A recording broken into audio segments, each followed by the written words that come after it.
சாலையில அதிவேகமா வந்த புல்லட் மோதி சாலை கடக்க முயன்ற இருசக்கர வாகனத்தின் மீது மோதியதுல கல்லூரி மாணவியும் சிஏ மாணவரும் தூக்கி வீசப்பட்டு படுகாயம் அடைந்தார்கள். இந்த விபத்துல சிஏ மாணவர் சிகிச்சை வழங்கி இருந்திருக்கிறார். புல்லட் ஓட்டி வந்த நபரும் சிகிச்சை பெற்று வருகிறார். தற்போது அது தொடர்பான சிசிடிவி காட்சிகள் வெளியாகி இருக்கிறது.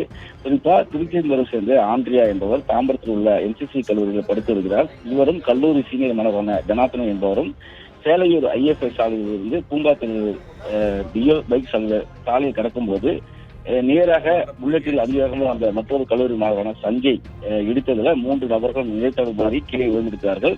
பள்ளிக்கரணை போக்குவரத்து புலனாய்வு போலீசார் இது விபத்து குறித்து தகவல் அறிந்து 2 பேரை அந்த கல்லூரி மாணவியும் ஜனார்த்தனையும் ராஜீவ்காந்தி அரசு மருத்துவமனையிலும் சஞ்சயை தனியார் கல்லூரி மருத்துவமனையில் அனுமதித்திருக்கிறார்கள்.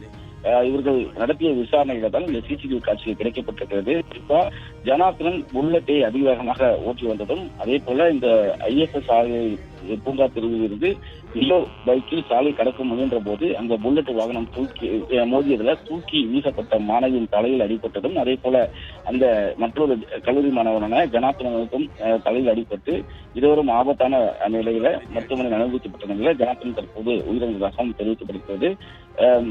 அந்த புல்லட் வாகனத்தை ஓட்டு வந்த அந்த கல்லூரி மாணவருக்கும் காயங்கள் ஏற்பட்டு வலது கையில எலும்பு முறிவு ஏற்பட்டதாகவும் போலீசார் தரப்பில் தெரிவிக்கப்பட்டிருக்கிறது. 3 சாலை சந்திப்புகள் உள்ள இந்த இடத்துல வேகத்தடைகள் வைக்கப்படவில்லை என்றும் அதனால்தான் இது போன்ற விபத்துகள் நடப்பதாகவும் அதனால வேகத்தடைகளை வைக்க வேண்டும் என்ற ஒரு கோரிக்கையும் எழுந்திருக்கிறது. மாணவியும் படுகாயங்களோடு ஆபத்தான நிலையில் இருப்பதாகவும் தொடர் சிகிச்சை அளிக்கப்பட்டு வருவதாகவும் ராஜீவ்காந்தி மருத்துவமனை தரப்பிலும் தெரிவிக்கப்பட்டிருக்கிறது. இது தொடர்பாக போலீசார் சேலையூர் போக்குவரத்து புலனாய்வு போலீசார் வழக்கு பதிவு செய்து விசாரணைகளை மேற்கொண்டு வருகிறார்கள்.